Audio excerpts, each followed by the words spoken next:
Update. Am I the a-hole for not marrying my pregnant ex-girlfriend? Original post. Nicole, 40 female, and I, male 40, were together for less than 2 years. She broke up with me 2.5 weeks ago.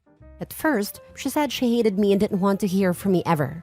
I respected that and did not contact her. One night, she drunk texted me about wasting her time and suggested getting back together. I ignored it since she was obviously drunk. But recently, she informed me that she's pregnant. I asked if the baby is mine, which made her furious. She accused me of accusing her of cheating. Even though she hasn't had a doctor's appointment yet, which I told her I wanted to attend with her, she has informed my entire family that I got her pregnant and abandoned her and the baby. Now my Christian mom's siblings, friends, and cousins are pressuring me to propose to her.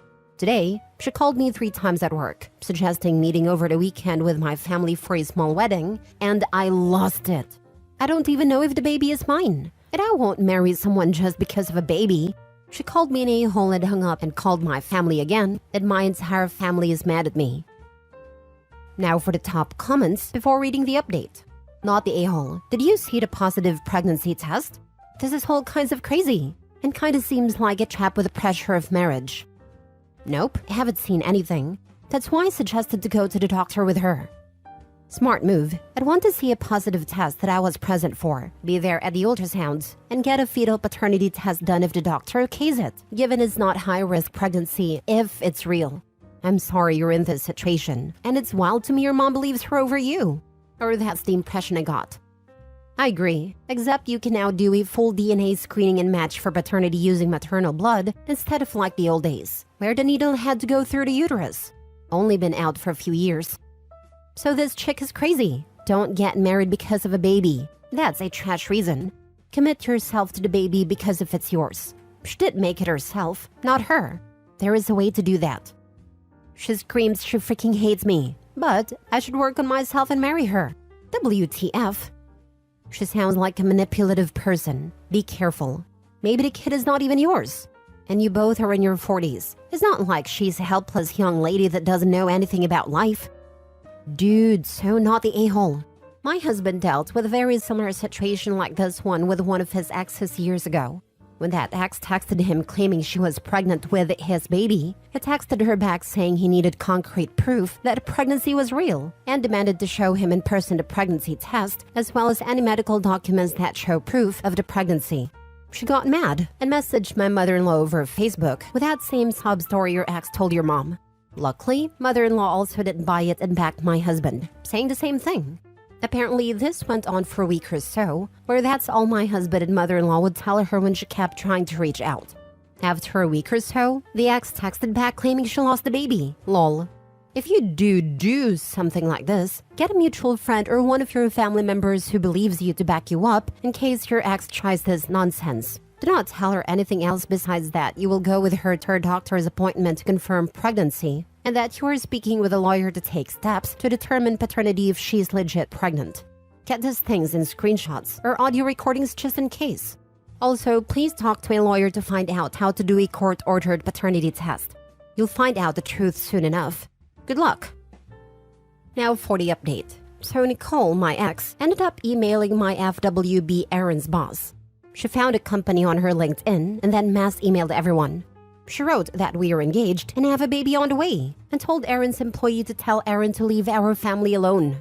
Aaron called me crying. Luckily, her company didn't fire her, but she was pretty embarrassed. She showed me the email. I decided to meet with Nicole in person and stay calm to see if I can go to the doctor with her. When we met, I asked how far along she is. She said she doesn't know exactly. I suggested that we go to a doctor who can probably determine the pregnancy through ultrasound or some tests. She said the doctor won't see her until at least 3 months. I asked how that's possible, and she got mad, saying it doesn't make a difference. She accused me of being a selfish narcissist and said she hates all of us, mentioning Josh. I asked who Josh was, and she started crying, admitting that she has been having an affair with her coworker since Christmas, on and off. She broke up with me, hoping she could be with Josh, but he only wanted random hookups. That's why she made up the whole pregnancy story, saying, I realized that I still love you. I want to be with you forever. I asked her to confirm that she's not pregnant, and she screamed, No, I'm not. But didn't you hear that I still love you? I left. On the bright side, Erin and I have been talking a lot, and the more we talk, I realize what a wonderful woman she is. I asked if we can spend more time together, not just hook up, and she said she liked that. Dude, your ex is crazy bonkers. If DNA paternity tests can be done at 9 weeks, how the heck can she claim the doctor won't see her until 3 months? An OB will see a pregnant woman as soon as there is an available appointment. Don't believe anything she tells you. If she comes up with a sonogram pic, don't believe it unless you see the baby on a screen with your own eyes. She wouldn't be the first to find a sonogram pic online and Photoshop her name and info on it. Since she's already proven how psycho she can be, watch her back. If you even think she might have access to your home or any financial or account passwords, change them. Consider getting some security cams. Best wishes. Hopefully it's legal to record any and all conversations you might have with your ex if she reaches out again. Maybe that would help Erin's case against her. Anyone who attempts to baby trap someone is despicable. Too bad you didn't record your ex's confession. I feel so bad for Erin. If I were you, I would help Erin to hire a lawyer to sue your ex for defamation. If she has a case, I would even help her financially to sue my ex. Not a lawyer, but I would think depending on what was in the email could give her a case. Your ex deliberately mass emailed Erin's work to tarnish her reputation after going out of her way to find her online. Had she succeeded, Erin could have been fired or disciplined. I would consult an attorney. A lawsuit can be discussed. Not sure what jurisdiction you live in, but laws vary, and you may or may not have a case. But I'd probably also inquire about a restraining order against your ex. The made-up story and emailing the entire company a major lie, which could have had some really bad consequences, that seems pretty unhinged behavior. And honestly, I'm worried about your ex escalating the situation. Good luck to you. Contact the police via their non-emergency number and ask what they recommend about protecting yourself and Erin about the crazy ex. This might be something where you need to work with a lawyer to file for an order of protection or a restraining order to keep her out of your life. Next story. Am I the a-hole for billing my fiancé after a prenup request? My fiancé and I are high school sweethearts. We lived together about 3.5 years in college, but I left him because the last 2 years, he quit his job, complained nonstop about failing classes, but did nothing but sleep and play video games. Didn't pay his share of bills, but expected me to do all cleaning and cooking while working 2 jobs and school full-time. Then was mean to me. Time passes. He attends therapy, graduates, stabilizes, and honestly became such a good man. We reconnected and date again. Life happens and we end up in different cities due to work. We are now engaged. He is under contract, so it's expected I move with him. He also just bought a house. Cause his mortgage for a 3-bed is cheaper than he was paying for a 1-bedroom apartment. He put $15,000 down. We talked about me paying $900 a month towards bills, which I had no issue with at first. Then he mentions getting a prenup. This rubs me the wrong way. I understand wanting to protect assets, but like we have been together since 15. And well, if we put tally marks to it, he owes me money. I would have to relocate and find a new job in his town, which the only reason I'd go there is for him. I agreed, but told him we need to settle his debts with me and have an established leasing agreement. This offended and made him super upset. We have a notarized contract, because I took out $10,000 in loans after I lost his scholarships 1 semester and was denied approval. Despite it, I have been paying and never asked for money back before now. His car cost $6,000, and I loaned him $2.5K of it. Never got a dime back. Although he said he would pay it back, I never really pressed it though. I paid almost all bills for 2 years after he had quit his job. I didn't ask for any back, but I sure as heck pointed it out. And I decided that it would only be fair for me to pay for a market room rate. We live in the South, and that's $500 to $650 utilities included. I also started requesting half of vet bills as kitty support since one of our cats has diabetes. He has taken the changes as a champ, but I can tell he's super stressed out and sad. He literally makes double what I make at the moment, but I know he never expected, or maybe even remember, all the costs I've bid in for this relationship. I feel guilty because I never committed with expectations of it being returned, so when he suggested it, I don't know why I felt salty. Then I go a list of my costs which hurt him, and I don't know. Am I an a-hole? Did I go too far? Now for the top comments. I think your request was totally reasonable. If he wants a prenup, you need to even his score first. I don't understand how he expects you to not be offended by the prenup while simultaneously being hurt by a request for what you are owed. He owes her $10K in a notarized contract, not to mention the rest. Seems like she put down $10K of the deposit on his house. I said, this looks like so much baggage for the start of your marriage. Maybe you should be rethinking your relationship. You broke up with him once. Not the a-hole. Do not marry this clown. You were going to be left holding the bag, prenup or not. Yeah, I don't like how he turned himself around so admirably, but all that growth and self-awareness just happened to not include awareness of the $15,000 to $20,000 he owed this woman, the woman he's supposedly so in love with. OP, you were totally justified in telling him he needs to pay up, and also in refusing to contribute more than a renter would want in his house. However, I'd suggest you get him to agree to buying a new house together if you marry, as it makes zero sense to me that 20 years from today he will own a home, but you'll still have the zero equity of a woman who has been renting to those 20 years. Overall, I feel uneasy for you that after everything you did for him in the past, and with him expecting you to completely uproot your life, he'd even think prenup. These $15,000 to $20,000 are money and time she could have spent on personal development because it was in college. Her losses are much higher. Funny that he also put down $15K for his house. Not the a-hole. Struggling to see why you would marry this loser who exploits you and doesn't pay you back. Good people pay their debts without being hassled. I wish I could upvote this more than once. He is a mooch, and he has shown himself to be one time and again. Last story. Am I the a-hole for not wanting my son to have his father's last name? I'm female 22 and currently pregnant and no longer with a father. We aren't together for many reasons, like him drinking and cheating on me, etc.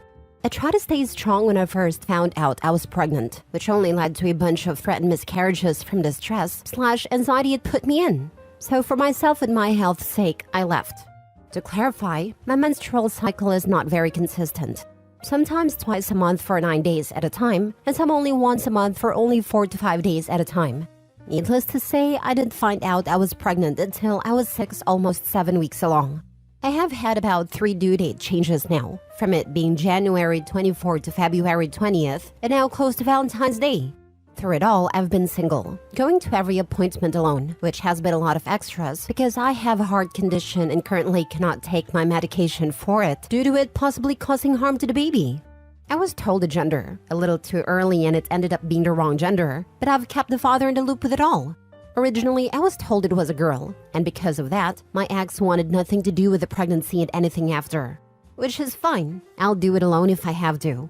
But recently, I found out at the genetics appointment that it is actually a boy, and now the dad wants to be around, and is trying to force me to give him his last name. I keep telling him I just don't know yet, because he isn't even going to be there when I go into labor. So, would I be the a-hole if I'm not even considering using his name? He keeps trying to fight me on this with lawsuits, and keeps telling me he'll just take me to court if I do any of this without his permission. But why would I give my baby his last name if he didn't want anything to do with it before finding out the actual gender? I just don't know what to do anymore, because everything I say is lawsuit, lawsuit, lawsuit if I don't do something his way. And he was also trying to get full custody, which could never happen because 1, he can't drive right now due to his DUIs, and 2, he lives 2 hours away from me now, so the baby wouldn't even be close to the county he is born in. I could really use some advice. Do I just cave in and give him his last name, or do I just give him mine? I'm so tired of hearing all of it, and half the time I wish I didn't even tell the father it was a boy, so he would just leave me alone. I would have felt much happier if I was doing it solo, to be honest. Not the a-hole. Give him your name. The odds of him actually having the money and energy to keep up with a lawsuit is very low. Call his bluff. The doctor's office cannot tell him anything due to HIPAA. Not the a-hole. To be sure, tell doctor's office you aren't sure on father. Do not, under any circumstances, put his name anywhere in any paperwork at doctor office or hospital. If for some reason you have his name in papers at doctor's office, tell them you need to cross through his name and white it out. I agree with above comment. Due to HIPAA, they should not tell anyone anything. But there are occasions where it does happen, so make sure he's nowhere in your chart. And they can note that if this person calls and says he is husband or whatever, they are not to believe him, nor even tell him if you have had baby yet, or if you are even a patient there. Not the a-hole. Give him your last name. When you give birth, don't tell him where or when. The nurses will give you the birth certificate to complete and you have to sign it, not him. What you put will be what is recorded. He can't just file a lawsuit and have it changed at a snap of his fingers. If he wants to waste his time and money trying, then let him.